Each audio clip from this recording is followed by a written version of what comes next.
Ang tunog ng nabasag na salamin ang gumising sa diwa ni Almira. Kasunod nito ay ang isang malakas na kalabog, at pagkatapos ay ang hagulgol ng isang lalaking tila pinagsakluban ng langit at lupa. Mabilis pa sa 4:00 na tumakbo si Lyra mula sa kanyang kwarto, ang puso niya ay kumakabog ng husto sa kanyang dibdib. Sa maliit nilang sala, nadatnan niya ang kanyang ama, si Mang Tonyo, na nakaluhod sa sahig, napapalibutan ng mga bubog mula sa nabasag na picture frame ng kanilang pamilya.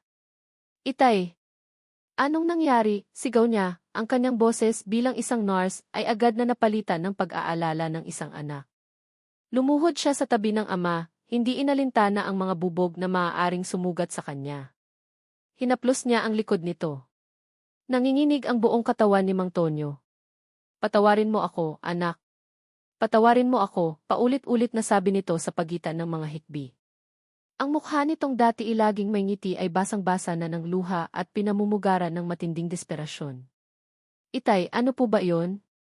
"Tumayo po kayo dyan," pakiusap ni Lyra, pinipilit itong itayo. Ngunit masyadong mabigat ang kanyang ama, hindi dahil sa pisikal na bigat, kundi dahil sa bigat ng problemang kanyang dinadala. "Wala na, Lyra. Wala na ang lahat," sabi nito, itinaas ang isang piraso ng papel na nanginginig sa kanyang kamay. "Ang bahay natin, ang kaunting ipon natin, lahat tumawawala." Kinuha ni Lyra ang sulat. Demand letter. Ang mga salita ay tila lumulundag mula sa papel at sumasampal sa kanyang mukha. Isang utang na nagkakahalaga ng milyon-milyon. Isang halagang kahit sa panaginip ay hindi niya kayang kitain sa buong buhay niya bilang isang nurse. At sa ibaba ng sulat, isang pangalan ang nakatitik ng malinaw at may kapangyarihan, Rafael Alejandro de Villa. SE, De Villa Group of Companies. Isang malamig na takot ang gumapang sa buong pagkatao ni Lyra. Ito ang simula ng pagguho ng kanyang mundo. Kinabukasan, sa halip na puting uniforme ng nurse, isang luma ngunit disenteng bestida ang suot ni Lyra habang nakatayo sa harap ng isang nagtataasang gusali na gawa sa salamin at bakal. De Villa Group. Ang bawat sulok ng gusali ay sumisigaw ng kapangyarihan at yaman, dalawang bagay na wala siya. "This way, ma'am," sabi ng isang babaeng nakauniporme, ginabayan siya patungo sa isang pribadong elevator.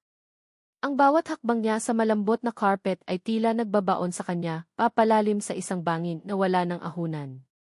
Ang opisina ni Rafael de Villa ay hindi isang opisina, isa itong kaharian.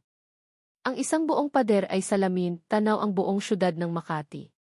Minimalist ang mga gamit, ngunit alam ni Lyra na ang bawat isa ay nagkakahalaga ng higit pa sa taunang sahod niya. At doon, nakaupo sa isang malaking silya sa likod ng isang malawak na lamisang gawa sa madilim na kahoy, ay ang hari. Si Rafael de Villa ay mas nakakatakot sa personal. Matangkad, balingkinitan ang pangangatawan na bakat sa kanyang mamahaling suit, at may mukha na tila inukit ng isang anghel, ngunit binigyan ng mga matang walang emosyon. Malamig. Kinalkulado. Tiningnan siya nito mula ulo hanggang paa, na para bang isa lamang siyang spesimen sa ilalim ng mikroskopyo. "And Almira Sarmiento," sabi nito, ang boses ay kasing lamig ng hangin mula sa aircon. Hindi ito tanong, kundi isang pahayag. "Sir," halos pabulong na sagot ni Lyra, napayuko. "I will be direct, Lina Sarmiento. Do not have time for pleasantries," anya, ipinag-cruise ang kanyang mga braso sa dibdib. "Your father owes the Vay Company a substantial amount of money. Money that he cannot, and will not, be able to pay back in his lifetime." Bawat salita ay parang suntok sa sikmura ni Lyra. "Gagawin ko po ang lahat para mabayaran yon, sir. Kahit hulug-hulugan." Isang tipid ng ngiti na walang bahid ng saya ang sumilay sa labi ni Rafael. "Your salary as a nurse, however noble your profession is, will not even cover the interest. But I am a businessman. And I see an opportunity for a different kind of settlement." Lumunok si Lyra. "Diyos ko, ano itong pinasok ko?" "I need a wife," diretsong sabi ni Rafael. "And more importantly, I need a mother for the 5 children." Natigilan si Lyra. Ang hangin ay tila naubos sa kanyang mga baga. Asawa? Ina? Sa 5 anak? It will be a marriage of convenience. Is contract, pagpapatuloy nito, tila hindi napansin ang pagkabigla sa kanyang mukha. You will live in is my house. You will act as in my wife in public. You will be a mother to the children. In exchange, I will consider your father's debt fully paid. I will also provide for your family's needs. This is a business arrangement, Junel Sarmiento.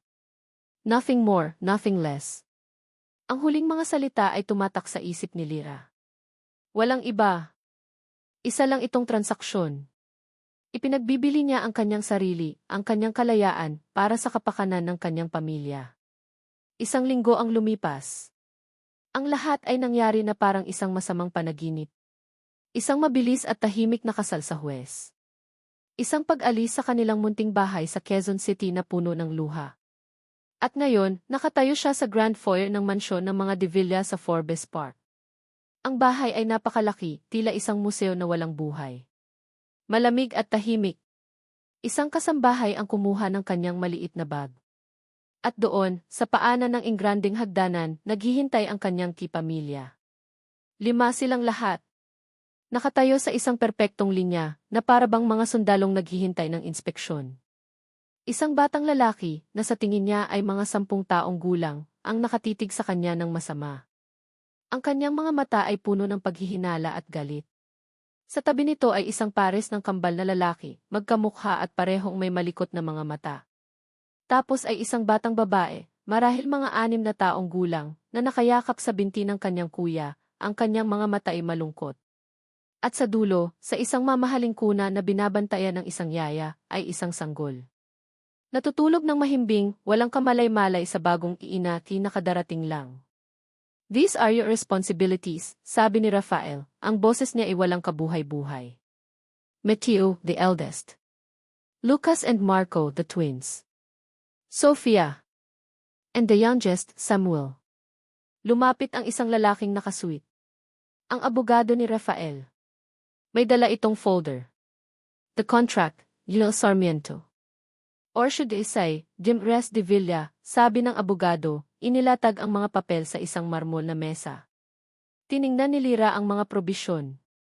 Will perform all duties as a mother to the 5 children, will act as M. Res de Villa in all social and public functions. No emotional or physical intimacy shall be expected. Any breach of contract will result in the reinstatement of the original debt. Ang bawat sugnay ay isang kadena na gumagapos sa kanyang kaluluwa. Sign here, utos ni Rafael. Nanginginig ang kamay ni Lyra nang abutin niya ang pluma. Tumingin siya sa mga bata. Sa galit sa mata ni Mateo. Sa lungkot sa mata ni Sophia. Sa payapang mukha ng sanggol na si Samuel. Pagkatapos ay naalala niya ang mukha ng kanyang umiiyak na ama. Walang pag-aalinlangan, ngunit may bigat sa puso, nilagdaan niya ang kontrata. Ang kanyang pangalan, Almira Sarmiento, ay naging isang alaala na lamang. Maiwan na kita, sabi ni Rafael, tumalikod na ito na parang wala lang. May meeting pa ako. The maids will show you to your room. Iniwan siyang nakatayo doon, sa gitna ng malawak at malamig na foyer, kasama ang 5 batang estranghero, at isang kontratang sumira sa lahat ng pangarap niya. Dinala siya ng isang katulong sa isang mahabang pasilyo, sa ikalawang palapag. Ang bawat pinto na madaanan nila ay sarado. Ang buong bahay ay nababalot sa isang nakabibinging katahimikan. Huminto sila sa harap ng isang malaking pinto na gawa sa dark wood. Ito po ang kwarto ninyo, ma'am, sabi ng katulong bago magalang na umalis. Naiwan si Lyra na nakatayo mag-isa. Ito na ang bago niyang buhay. Ang kanyang selda. Itinaas niya ang kanyang kamay, nanginginig, patungo sa door handle. Ngunit bago pa man niya ito mahawakan, isang tunog ang bumasag sa katahimikan. Isang mahinang iyak ng sanggol, nagmumula sa kwartong katabi ng sa kanya. Ang iyak ni Samuel. Napahinto si Lyra. Ang puso niya itila nag-aagawan sa pagitan ng pagnanais na tumakbo palayo sa kulungang ito at ang likas na ugali ng isang tagapag-alaga na gustong patahanin ang isang umiiyak na bata. Ang pinto sa kanyang harapan ay ang kanyang bilangguan. Ang iyak mula sa kabilang pinto ay ang kanyang sentensya. Ang opisina ni Rafael de Villa sa loob mismo ng kanyang mansyon ay ang kanyang santuwaryo. Dito, ang lahat ay may kaayusan. Ang mga dokumento ay nakasalansa ng perpekto. Ang katahimikan ay ganap. Ang lahat ay nasa ilalim ng kanyang kontrol. O ganoon dati. Nitong mga nakaraang araw, ang kanyang santuwaryo ay nagsimulang magkaroon ng mga lamat. Naririnig niya ang mga bagay na hindi niya dati naririnig, ang hagigikan mula sa playroom, ang tunog ng maliliit na mga paang naghahabulan sa pasilyo, ang mahinang himig ng isang kantang pambata. Mga tunog ng buhay. Mga tunog na dala ng babaeng nagngangalang Almira Sarmiento. At sa bawat tunog na iyon, may kung anong kumikirot sa loob niya, isang halo ng inis at isang bagay na hindi niya mapangalanan. Isang hapon, ang tunog na narinig niya ay tawa. Malakas, walang pakundang ang tawa mula sa kambal. Impossible. Ang huling beses na narinig niyang tumawa ang mga ito ng ganoon ay noong bago ang aksidente. Dahan-dahan siyang tumayo mula sa kanyang mesa at sinundan ang ingay. Ang naabutan niya sa playroom ay sapat na para pakuluan ang kanyang dugo. Ang malinis at puting pader ay puno na ng mga guhit ng itim at pulang marker. Sina Lucas at Marco, ang mga salarin, ay tumatawa habang dinadagdagan pa ang kanilang obra maestra. Inaasahan ni Rafael na makikita si Lyra sa isang tabi, natataranta o sumisigaw. Ngunit wala siya roon. Nasa sahig siya, kasama ng mga bata, may hawak ding pentel pen. Okay, sige, dito sa spaceship mo, lagyan natin ng mga alien na may 3 mata, masayang sabi ni Lyra, ginuguhitan ang pader na para bang ito ang pinakanormal na bagay sa mundo. Napatiimbagang si Rafael. Anong klaseng pag-aalaga ito? Ito ay pagpapalaki sa mga batang walang disiplina. Lalabas na sana siya para tapusin ang kabaliwan nang marinig niya ang sinabi ni Lyra. Galing. Ang ganda ng galaksi natin. Pero alam nyo, lahat ng artist, kailangan ng malinis na canvas para sa susunod nilang obra. Kaya, ito ang challenge. Sino sa inyo ang pinakamabilis na astronaut na kayang linisin ang space wall na to para sa next project? Ang mananalo, may premyong ice cream. Nagkatinginan ang kambal, at sa isang iglap, kinuha nila ang basahan at alkohol na nakahanda na pala sa isang tabi. Ang dating pagpipinta sa pader ay naging isang karera ng paglilinis, puno pa rin ang tawanan. Napatayo si Rafael sa may pintuan, hindi makapaniwala. Hindi niya ito tinuruan ng leksyon, ginawa niya itong laro. Hindi siya nagalit, naging kalaro siya. Ito ay isang paraan ng pag-iisip na lubos na dayuhan sa kanyang mundo ng mga kontrata at kahihinatnan. Tahimik siyang tumalikod at bumalik sa kanyang opisina, ang isip ay mas magulo pa kaysa dati. Kinagabihan, habang siya ay kumakain ng hapunan ng mag-isa sa malawak na dining table, bumaba si Lyra mula sa ikalawang palapag. Namumutla ito at halatang pagod. Kumusta si Sofia? Tanong niya, sinubukang gawing kaswal ang kanyang boses. Nabalitaan niya mula sa isang kasambahay na nilagnat ang bata. Mabuti na po, sir. Bumaba na ang lagnat niya. Kailangan lang po ng pahinga, sagot ni Lyra, dumiretso sa kusina para uminom ng tubig. Sumunod ang katahimikan. Maya-maya, lumabas si Mateo mula sa library. Tiningnan niya ang pagkaing nakahain para sa kanya sa mesa, isang mainit na mangkok ng arroz caldo.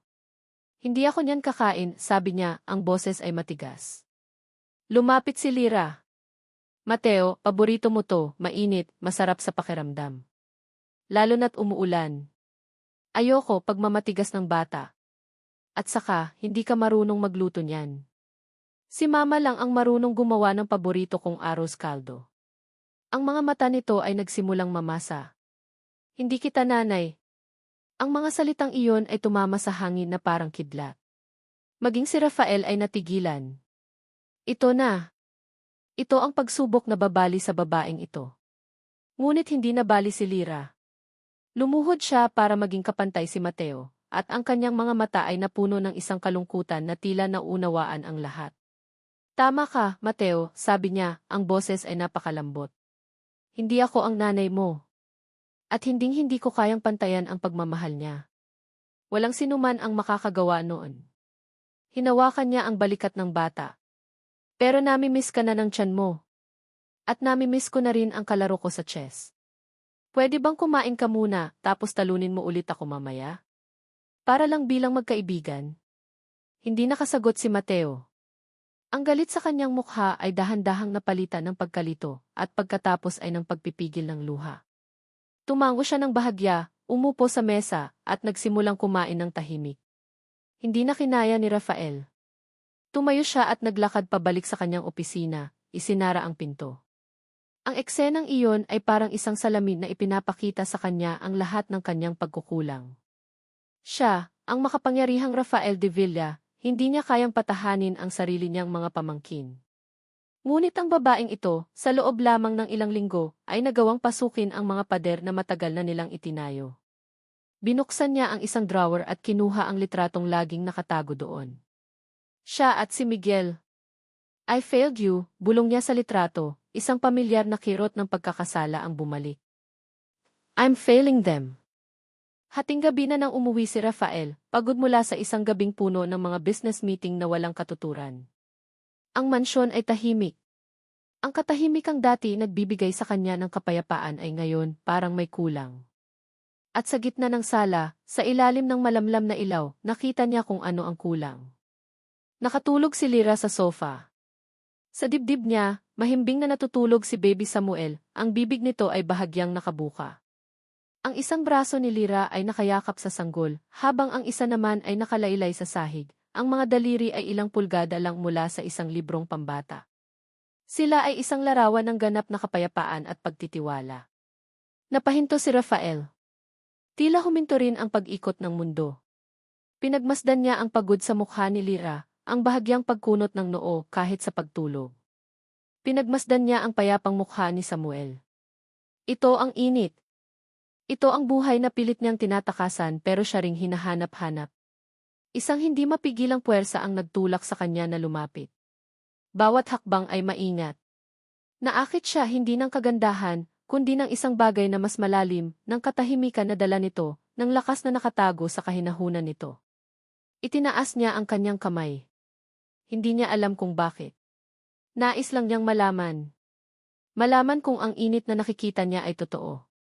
Dahan-dahan, dahan-dahan, ang kanyang mga daliri ay lumapit sa kanyang pisngi. Hindi para hawakan. Para lang maramdaman ang init na nagmumula rito. Nang isang hibla ng buhok ang dumikit sa kanyang daliri, biglang gumalaw si Lyra. Isang ungol ang kumawala sa kanya, at ang kanyang mga pilikmata ay kumurap. Dahan-dahan siyang nagmulat ng mga mata. Agad na binawi ni Rafael ang kanyang kamay na para siyang nakahawak ng apoy. Napatayo siya ng tuwid, ang kanyang puso'y biglang bumilis ang tibok. Sa ilalim ng malamlam na ilaw, nagtama ang kanilang mga paningin. Si Lyra, ang mga matay puno ng antok at pagkalito. At si Rafael, ang maskara ng pagiging sihi ay panandali ang nawala, nahuli. Sa isang sandali nang hindi maipaliwanag na kahinaan. Ang mga mata ni Rafael. Iyon ang unang bagay na nakita ni Lyra nang imulat niya ang kanyang mga mata. Sa ilalim ng malamlam na ilaw ng sala, may nakita siyang kakaiba sa mga ito, isang bagay na hindi niya pa nakikita dati. Isang saglit na kahinaan. Isang bakas na pag-aalinlangan. O baka naman pananabik. Hindi niya masabi. Ngunit kasing bilis ng pagkakita niya rito, ganoon din kabilis itong nawala. Agad na naging diretso ang tindig ni Rafael, ang kanyang mukha ay bumalik sa dati nitong malamig at walang emosyong maskara. "It's late," sabi nito, ang boses ay kasing lamig ng marmol na sahig. "You should be in your room. Not here." Tumalikod ito at naglakad paakyat ng hagdan, hindi na muling lumingon.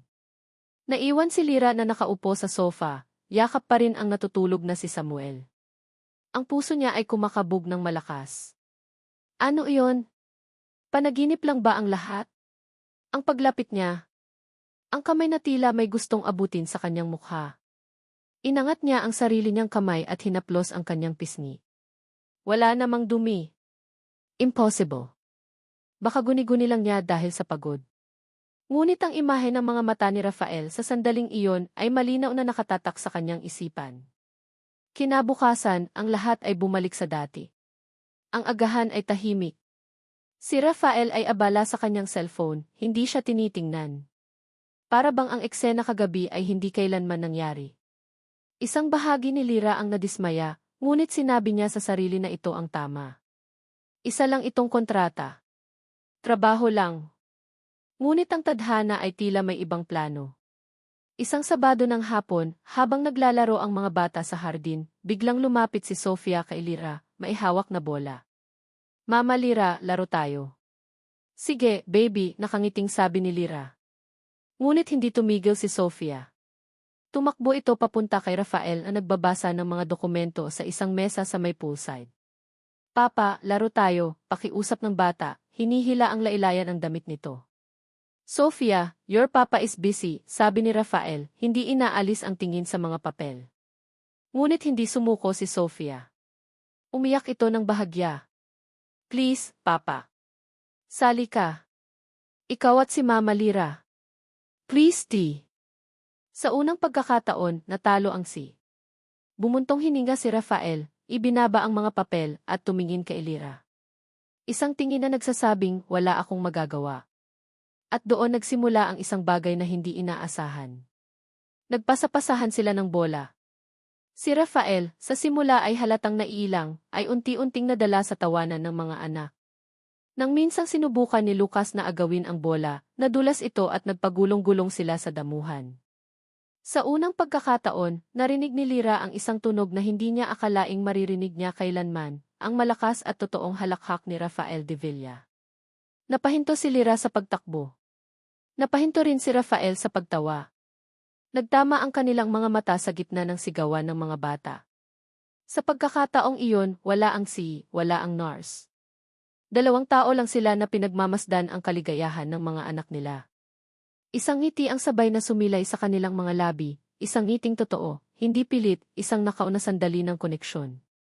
Ang mga sandaling tulad nito ay nagsimulang madagdagan.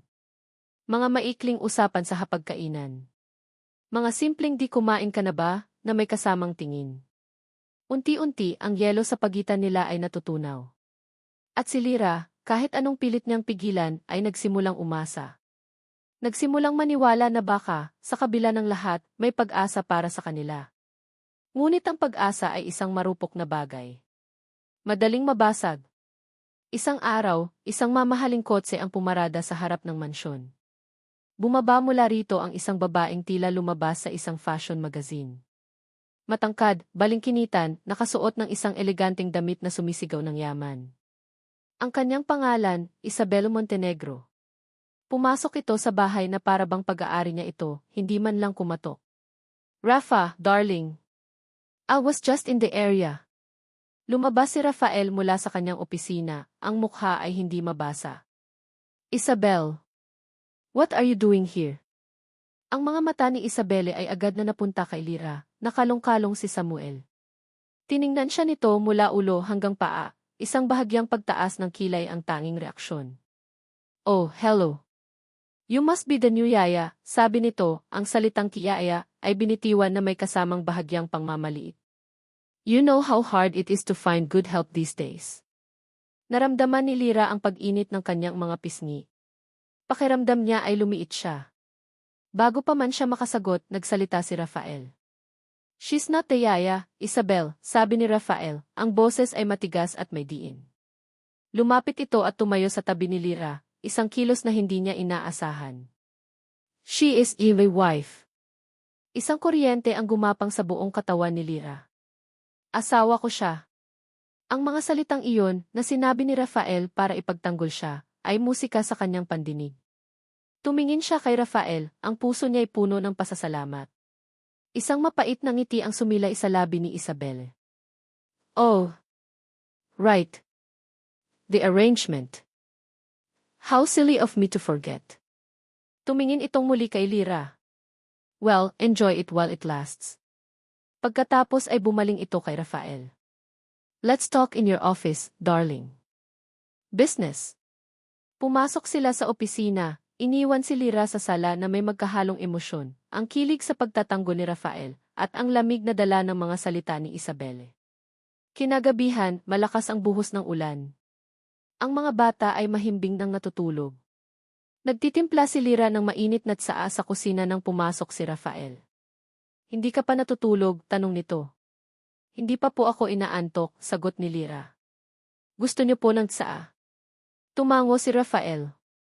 Sa unang pagkakataon, nanatili sila sa kusina, dalawa lang sila, habang ang ulan ay humahampas sa mga bintana. Pasensya ka na kay Isabel kanina, biglang sabi ni Rafael, hindi nakatingin sa kanya. Okay lang po, sagot ni Lira. We have a long history, pagpapatuloy ni Rafael. Tungkol sa mga bata, kaya ko sila inampon dahil sila ang mga anak ng kapatid ko. Napatingin si Lyra, nagulat sa biglaang pag-amin. Si Miguel namatay siya sa isang car accident, kasama ang asawa niya, sabi ni Rafael, ang boses ay bahagyang naging garalgal. Promised him I would take care of them. I owe him that much. Sa sandaling iyon, nakita ni Lyra ang lalaki sa likod ng malamig na isang kapatid na nagluluksa. Isang lalaking pasan-pasan ang bigat ng buong mundo. Hindi niya napigilan ang sarili. Inabot niya ang kamay nito na nakapatong sa mesa at marahang pinisil.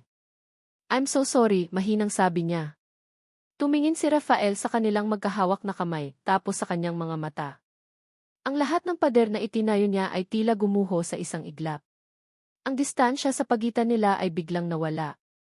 Dahan-dahan, inilapit ni Rafael ang kanyang mukha sa kanya. Ang paghinga ni Lyra ay tila huminto. Ang kanyang puso ay sumisigaw. Ito na. At pagkatapos ay naramdaman niya ang labi ni Rafael sa kanyang mga labi. Ito ay isang halik na hindi tulad ng inaasahan niya. Hindi ito mapusok o may pag-aari. Ito ay malambot, magaan, at puno ng isang kalungkutan na hindi niya maipaliwanag. Isang halik na tila nagsasabing kipatawad at salamat ng sabay. Isang nakauna sandali na perpekto. Ngunit nang maghiwalay ang kanilang mga labi at tumingin si Lyra sa mga mata ni Rafael, ang kilig na naramdaman niya ay biglang napalitan ng malamig na kaba. Dahil sa mga mata nito, sa likod ng pananabik, ay may nakita siyang isang pamilyar na anino.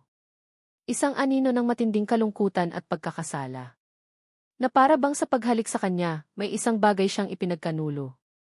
Agad na binawi ni Rafael ang kanyang sarili, lumayo ng bahagya na para bang napaso.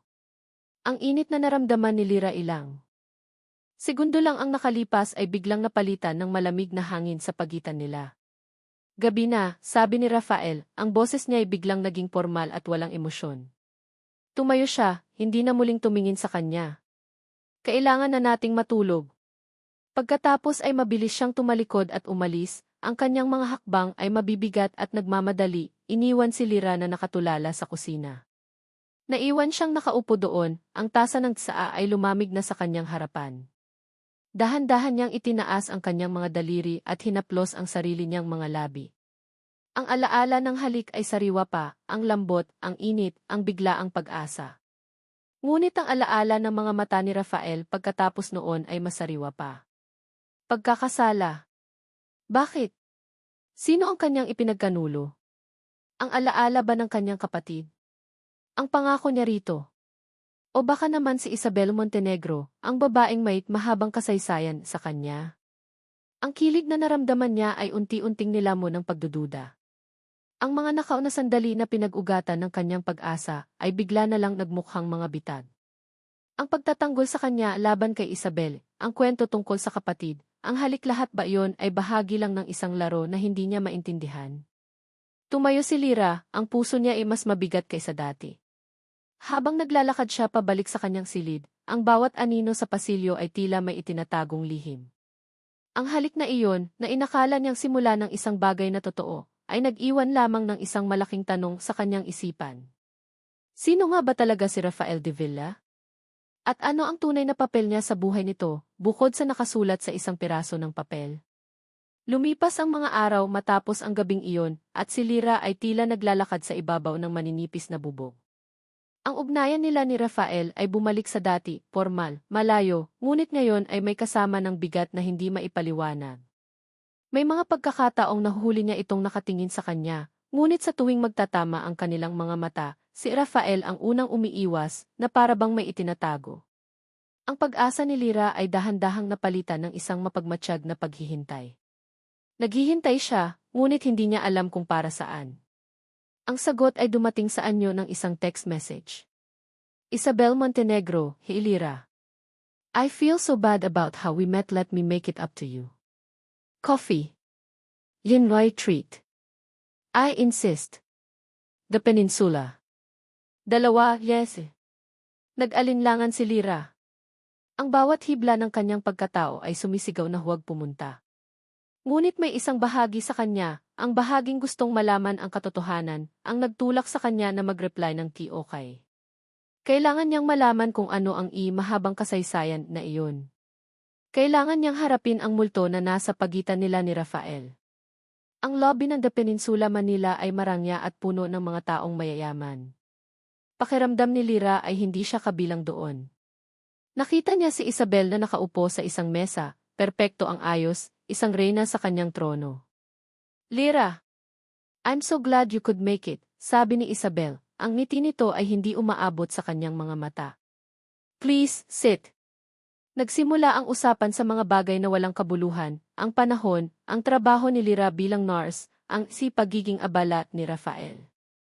Si Isabelle ay mahusay magsalita, kaakit-akit, ngunit sa likod ng bawat salita, nararamdaman ni Lyra ang isang nakatagong patalim. You know, sabi ni Isabel habang hinahalo ang kanyang kape, I really admire you. It takes a special kind of woman to take on 5 children that aren't even hers. It must be so difficult. Lalo na si Samuel ang bunso. He's a constant reminder of tragedy. Kumunot ang noo ni Lyra. Ang aksidente po ba ng kapatid ni Rafael ang ibig niyang sabihin? Ngumiti si Isabelle, isang iting puno ng awa. Oh, my dear. That's what he told you. How simple. Itinaas nito ang kanyang bag at nagkunwaring may hinahanap. Rafa has always been protective of his brother's memory. Lalo na pagdating sa mga komplikasyon. Anong komplikasyon po? Tanong ni Lyra, ang puso niya ay nagsimulang tumibok ng mas mabilis. Oops! Biglang sabi ni Isabelle na para bang sinasadyang inahulog ang kanyang wallet sa sahig. Kumalat ang laman nito, mga credit card, resibo at isang maliit na litrato. How clumsy of me. Yumuko si Lyra para tulungan siyang pulutin ang mga gamit. Ngunit nang abutin niya ang litrato, natigilan siya. Nanigas ang kanyang buong katawan. Ang hangin ay tila naubos sa paligid. Ang nasa litrato ay isang babae, nakangiti habang karga-karga ang isang bagong silang na sanggol. Isang sanggol na may parehong mga mata, parehong ilong, parehong anyo ng sanggol na halos gabi-gabi niyang pinapatulog. Si Samuel. Ngunit hindi ang sanggol ang nagpatigil sa paghinga ni Lyra, kundi ang babaeng may karga rito. Ang babaeng may pamilyar na ngiti, ang nunal sa tabi ng labi, ang mga matang puno ng pangarap. Isang mukhang hindi niya makakalimutan kahit kailan. Isang mukhang matagal na niyang iniyakan, sa pag-aakalang hindi na niya muling makikita. Ang kanyang matalik na kaibigan. Ang kanyang kapatid sa ibang ina. Si Cassandra. Oh, this is an old photo of Miguel's girlfriend. The baby's mother, sabi ni Isabel, ang boses nito ay puno ng peking pag-aalala. That's Cassandra. Such a sad story. She just disappeared. Iniwan niya ang anak niya kay Miguel bago pa man mangyari ang aksidente. Hindi naririnig ni Lyra ang mga salita ni Isabel. Ang tanging naririnig niya ay ang ugong sa kanyang mga tainga at ang malakas na pagbasag ng kanyang puso. Si Cassandra buhay. Siya ang ina ni Samuel. Ang lahat ng piraso ay biglang nagkabit-kabit sa kanyang isipan na parang isang bangungot. Ang paghahanap ni Rafael sa kanya. Ang pagpilit sa kasal. Ang pagkakasala sa mga mata nito. Ang pagtatago. Ang mga lihim. Hindi ito isang kasunduan para bayaran ang utang. Hindi ito isang pagsagip. Ito ay isang kalkuladong plano. Isang masalimuot na panluloko. I have to go, sabi ni Lyra, ang boses niya ay nanginginig. Tumayo siya, hindi na inalintana ang mga tingin ng mga tao. Ang tanging gusto niya ay ang makalayo. Tumakbo siya. Tumakbo siya palabas ng hotel, hindi alintana ang init ng araw. Tumakbo siya na para bang hinahabol siya ng lahat ng demonyo sa mundo. Ang bawat alaala niya kasama si Samuel, ang pagpapatulog dito, ang pagpapakain, ang mga yakap, ang pagmamahal na ibinuhos niya, ay biglang naging isang kasinungalingan na mailasong kumakalat sa kanyang dugo. Minahal niya ang anak ng kaibigan niya, nang hindi niya alam. At ang lalaking pinagkakatiwalaan niya, ang lalaking nagsimula na niyang mahalin, ay ang arkitekto ng lahat ng ito. Pagdating niya sa mansyon, dumiretso siya sa nursery. Nandoon si Rafael, nakaupo sa sahig, masayang nakikipaglaro kay Samuel. Ang eksena ay perpekto. Isang eksena na ilang linggo lang ang nakalipas ay magpapakilig sa kanya. Ngunit ngayon, ito ay isang larawan ng pinakamatinding pagtataksil. Lira, you're back early, sabi ni Rafael, ngumiti ito. Ngunit ang ngiti ay naglaho nang makita nito ang itsura ni Lira, ang namumutlang mukha, ang nanginginig na mga kamay, ang mga matang nag-aapoy sa galit at sakit. Hindi nagsalita si Lira. Dahan-dahan siyang lumapit, ang kamay niya ay nanginginig habang inilalabas mula sa kanyang bulsa ang litratong kinuha niya mula sa sahig ng hotel. Itinaas niya ito sa harap ng mukha ni Rafael. Sino siya, Rafael? Tanong ni Lira, ang boses niya ay mahina ngunit puno ng lason. Sabihin mo sa akin ang totoo. Bakit kamukha niya ang kaibigan kong si Cassandra na matagal nang patay? Ang mukha ni Rafael ay biglang namutla. Ang lahat ng kulay ay nawala rito. Ang pagkagulat, ang takot, ang pagkakasala, lahat ay nakalarawan sa kanyang mga mata. Sa isang saglit na iyon, nakumpirma na ang lahat. Ang buong buhay niya sa bahay na iyon. Ang pagiging asawa niya. Ang pagiging ina niya. Ang pagmamahal niya. Lahat ay isang malaking kasinungalingan. Ang katahimikan sa loob ng nursery ay mas mabigat kaysa sa 1,000 sigaw. Ang tanging maririnig lang ay ang mahinang pagtawa ni Baby Samuel na walang kamalay-malay sa bombang sumabog sa pagitan ng dalawang taong itinuturing niyang mga magulang. Si Rafael ay nakatitig sa litrato pagkatapos ay kay Lira. Ang kanyang bibig ay bahagyang bumukas na para bang may gusto siyang sabihin ngunit walang mga salitang lumalabas. Ang kanyang karaniwang kontroladong anyo ay gumuho at ang nakikita ni Lira sa harap niya ay hindi na ang makapangyarihang kundi isang lalaking nahuli sa kanyang sariling kasinungalingan. Rafael, sagutin mo ako, sigaw ni Lira, ang kanyang boses ay tuluyan ng nabasag. Ang sakit sa kanyang dibdib ay napakalaki na para bang pinipiga ang kanyang puso. Totoo ba? Siya ba ang ina ni Samuel? Si Cassandra. Tumango si Rafael. Isang mabagal, halos hindi mahahalata, ngunit nakamamatay na pagtango. Iyon lang ang kumpirmasyong kailangan ni Lira. Isang malamig na tawa ang kumawala sa kanyang mga labi, isang tawang walang saya, puno ng pait at kabiguan. Kaya pala ako, bulong niya, mas para sa sarili niya kaysa kay Rafael. Hindi dahil sa utang ng tatay ko. Hindi dahil kailangan mo ng asawa. Pinili mo ako dahil ako ang kaibigan niya. Dahil alam mong mamahalin ko ang anak niya na parang sa akin. Ginamit mo ako, Rafael. Ginamit mo ang pagmamahal ko sa kaibigan ko laban sa akin. Lira, let me explain me. Sa wakas ay sabi ni Rafael, tumayo ito at sinubukang lumapit. Huwag, sigaw ni Lira, umatras siya na para bang si Rafael ay isang apoy na nakakapasong. Anong i-explain mo? Na lahat ng ito ay isang malaking plano. Na ang bawat ngiti mo, ang bawat mabuting salita, ang halik na iyon lahat yon kasinungalingan para lang makuha mo ang gusto mo. Para magkaroon ng libreng tagapag-alaga ang pamangkin mo. Hindi. Hindi ganoon iyon, giit ni Rafael, ang kanyang boses ay puno ng desperasyon. Sa simula, yon ang plano. I needed someone who would genuinely love Samuel. Someone I could trust. At ikaw lang ang nasa isip ko, ang nasa isip ni Miguel. Ginawa ko to para sa bata. Para sa'yo. Para sa akin, tumawa si Lira ng mas malakas, ang luha ay tuluyan ng bumuhos mula sa kanyang mga mata. Ginawa mo to para sa'yo. Para gumaan ang konsensya mo. Pinaniwala mo akong patay na ang kaibigan ko. Pinaniwala mo akong nag-iisa na lang ako. Tapos, ipapaalaga mo sa akin ang anak niya nang hindi ko alam. Anong klase kang tao, Rafael? Ang buong buhay ko dito ang pagmamahal ko kasi nungalingan lang pala lahat. Ang bawat salita ay parang isang punyal na itinarakan niya sa puso ni Rafael at pagkatapos ay sa sarili niya. Ang sakit ay hindi na niya kaya. Tumalikod siya at tumakbo palabas ng nursery, palayo sa lalaking sumira sa kanya, palayo sa sanggol na minahal niya ng buong puso, ngunit ngayon ay simbolo ng isang matinding pagtataksil. Dumiretso siya sa kanyang kwarto at kinuha ang kanyang lumang bag walang pag-aalinlangan. Inilagay niya ang ilang damit na dinala niya noong unang araw niya sa mansyon. Ang mga mamahaling damit at alahas na ibinigay sa kanya ni Rafael ay hindi niya ginalaw. Ang mga iyon ay bahagi ng kasinungalingan. Habang nag-iimpake siya, bumukas ang pinto. Pumasok ang 4 na bata, ang kanilang mga mukha ay puno ng pagkalito at takot. Nasa likod nila si Rafael, ang mukha ay basang-basa na rin ng luha. Mama Lira, where are you going? Tanong ni Sofia, ang boses ay nanginginig. Bakit ka umiiyak? Tanong ng kambal. Ngunit si Mateo, ang batang noon ay puno ng galit sa kanya, ang siyang lumapit. Sa unang pagkakataon, hinawakan nito ang kanyang kamay. Ang pagkakahawak ay mahigpit.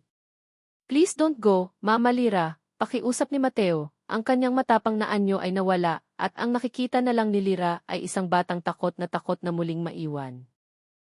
We need you. Ang mga salitang iyon ay halos bumasag sa determinasyon ni Lira. Tumingin siya sa mga bata, ang mga batang natutunan niyang mahalin na parang sarili niyang mga anak. Ang puso niya ay nadudurog. Ngunit alam niyang hindi siya maaaring manatili. Hindi sa isang bahay na itinayo sa mga kasinungalingan. Ang pananatili niya ay magiging isang lason sa kanilang lahat. Lumuhod siya at niyakap silang apat ng mahigpit.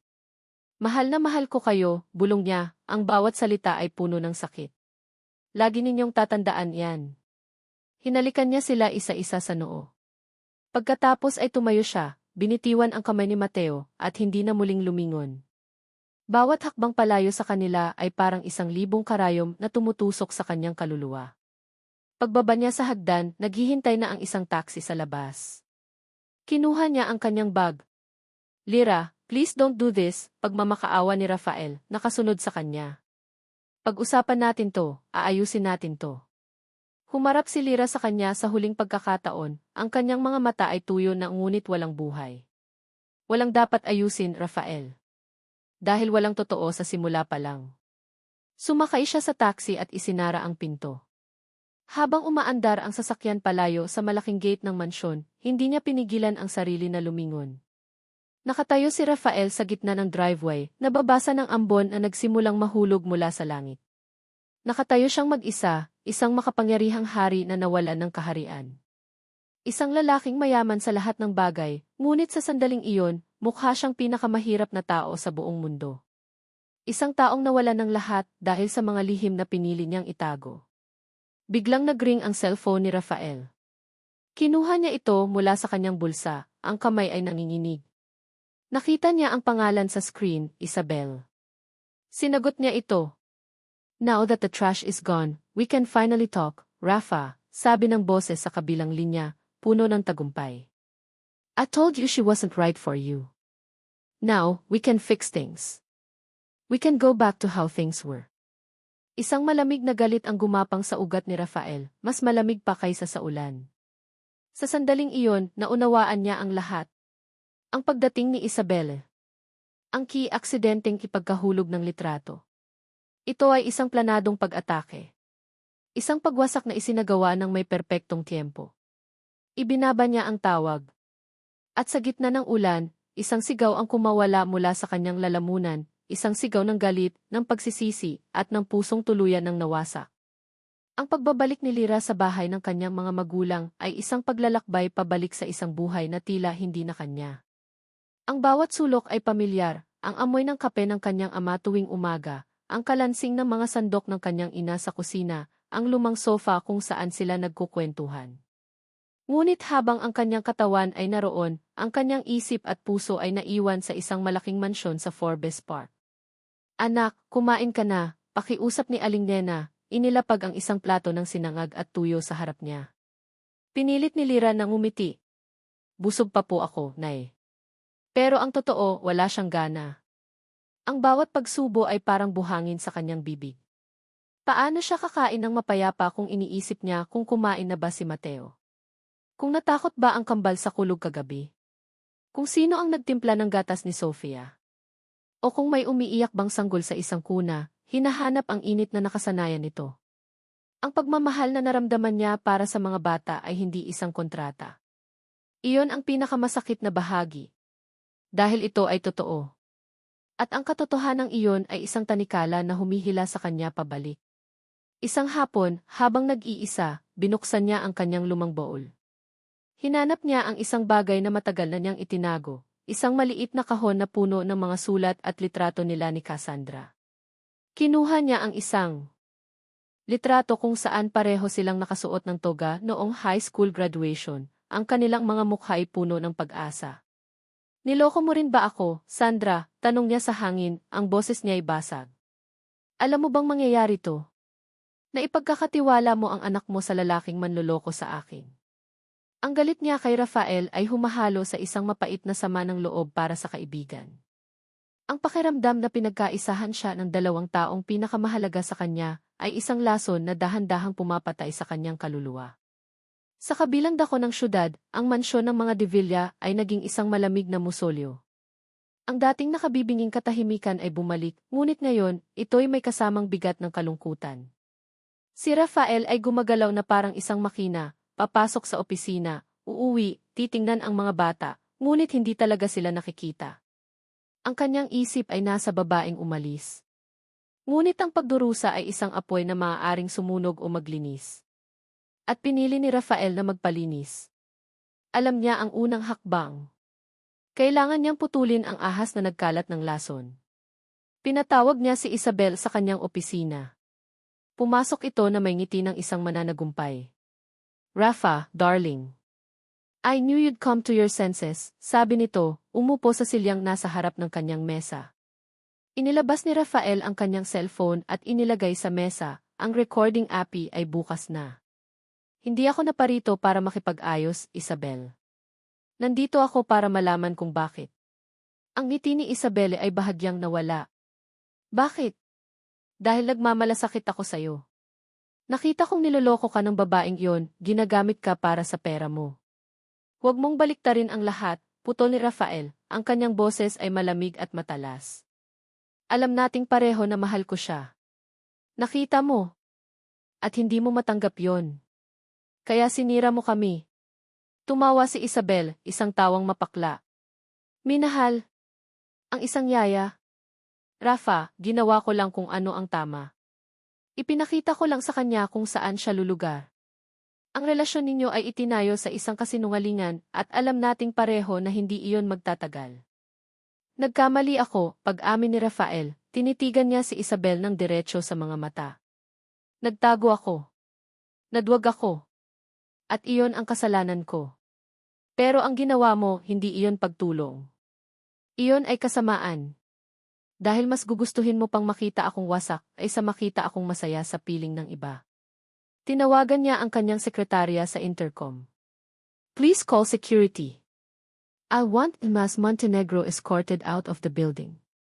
And terminate all our company's contracts with Montenegro Corp. Immediately.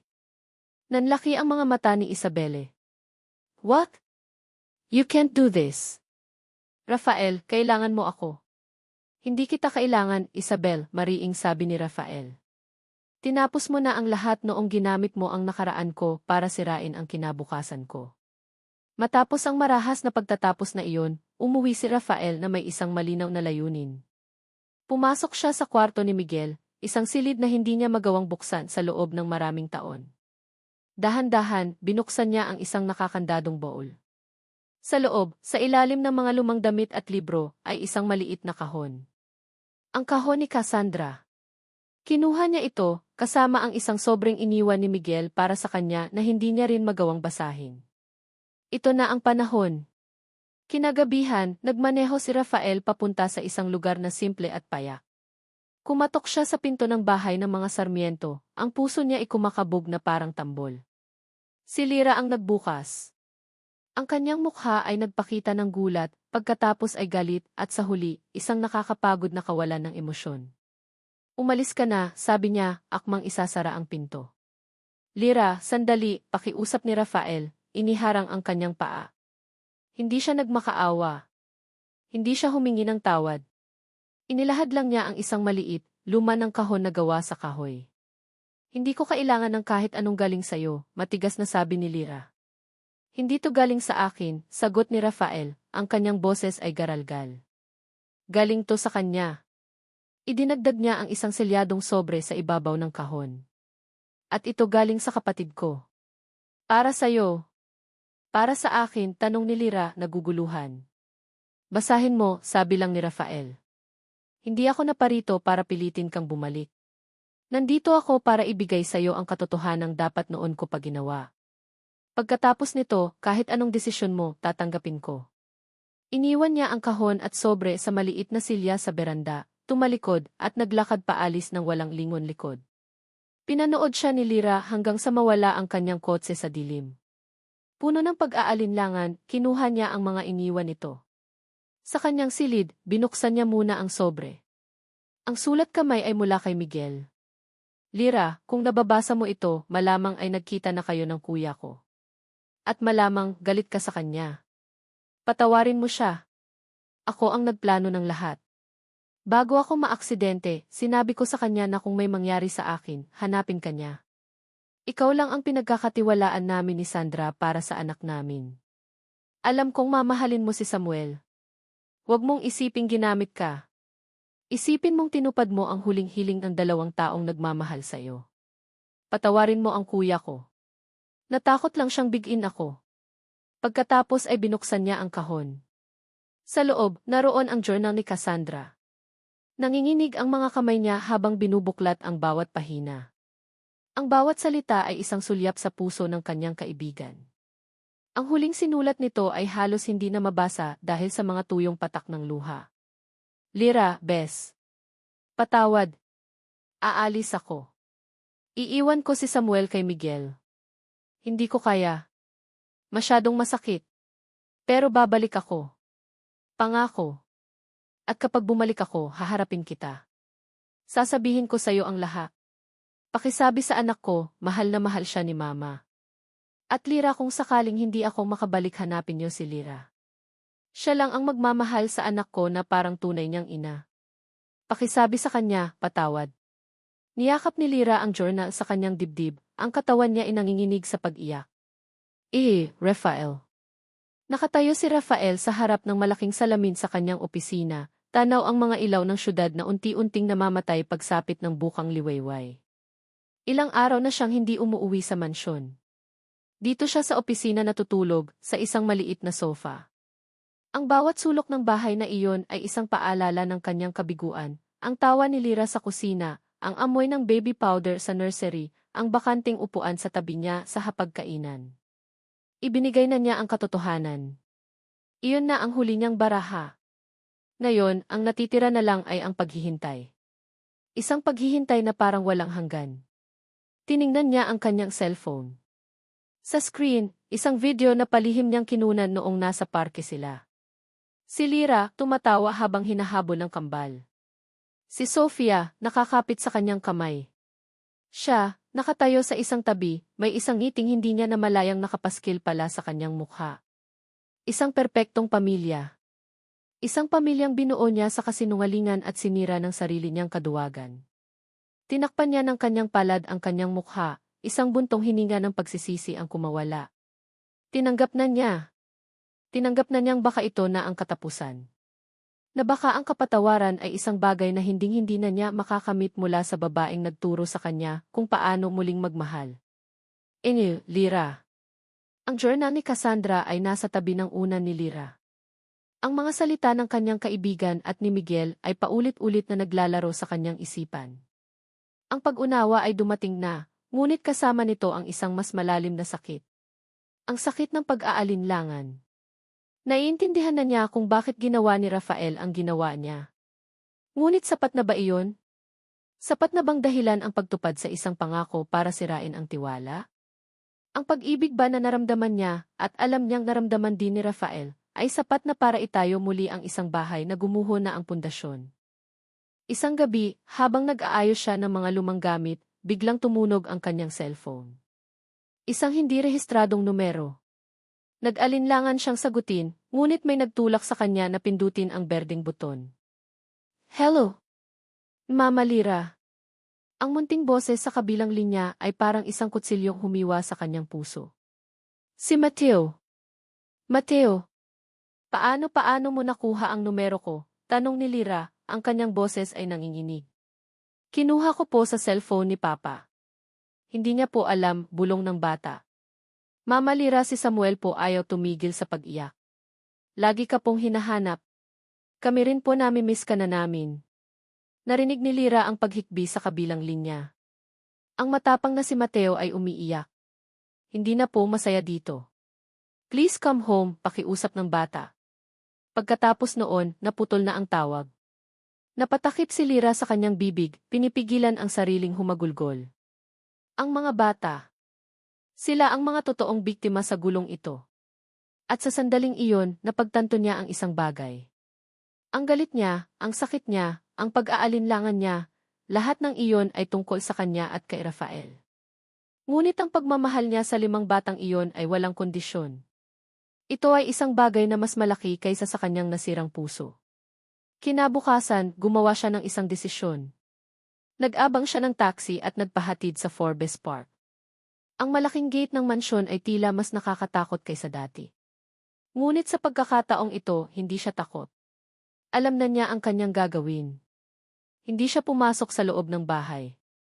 Dumiretso siya sa hardin, sa lugar kung saan sila huling naglaro bilang isang pamilya. Doon siya umupo sa isang bench at naghintay. Makalipas ang 1 oras, lumabas si Rafael mula sa bahay. Papunta na sana ito sa kanyang kotse nang makita siya nito.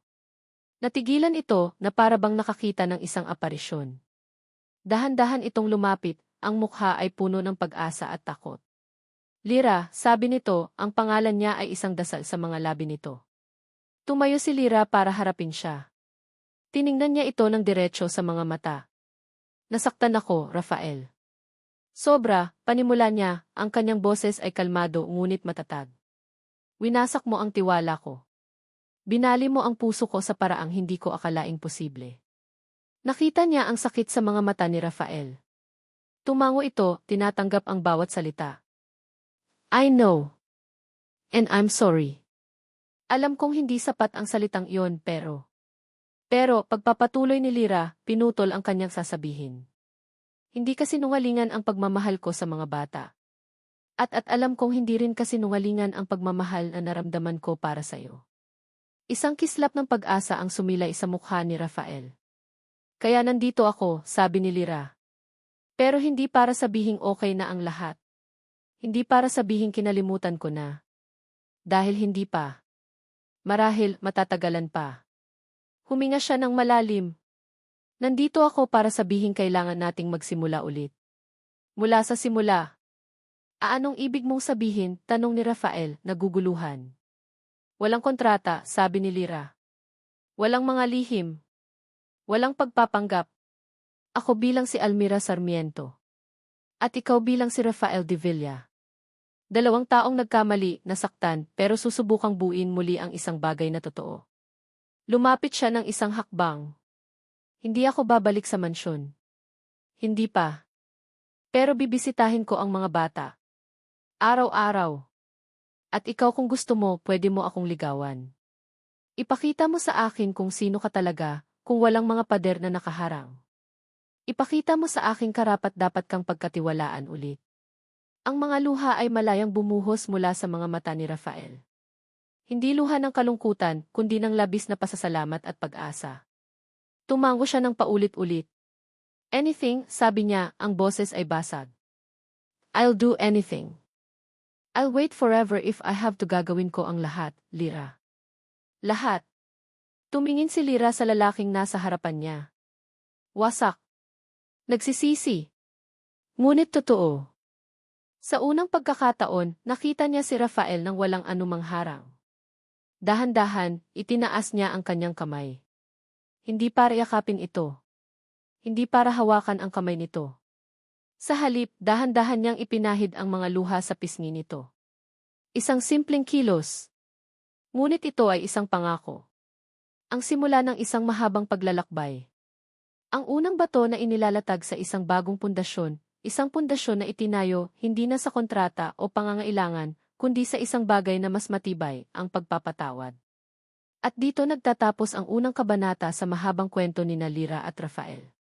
Isang pagtatapos na siya ring simula ng isang panibagong paglalakbay. Sa lahat ng aming mga tagapakinig na walang sawang sumubaybay, maraming salamat. Mula sa kaibuturan ng aking puso, nagpapasalamat ako sa inyong paglalakbay kasama sina Lyra at Rafael. Ang pagsulat ng kanilang kwento ay isang paglalakbay din para sa akin. May mga pagkakataong nadala ako sa kanilang sakit, sa kanilang mga pagluha, at may mga sandaling napangiti ako sa kanilang mga nakauna sandali ng kaligayahan.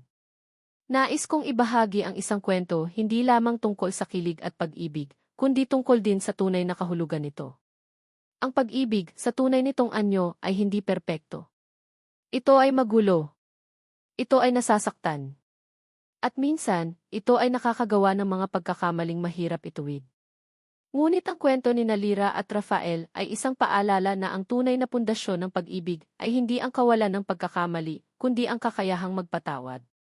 Ito ay tungkol sa pagbibigay ng pangalawang pagkakataon, hindi dahil madali, kundi dahil karapat-dapat. Ito ay tungkol sa pag-asa na kahit sa pinakamadilim na gabi ng pagtataksil, may liwanag pa ring matatagpuan sa pagsisisi at pag-unawa. Umaasa akong may isang piraso ng kanilang kwento na nanatili sa inyong mga puso. Kung kayo man ay nasa kalagitnaan ng inyong sariling pagsubok, naway magsilbi itong paalala na may pag-asa pa. Muli, maraming salamat sa inyong oras at pakikinig. Hanggang sa susunod nating kwentuhan. Ano ang pinakapaborito ninyong bahagi sa kwento? Ibahagi ang inyong mga saloobin sa comment section sa ibaba. Nais naming marinig ang inyong mga tinig.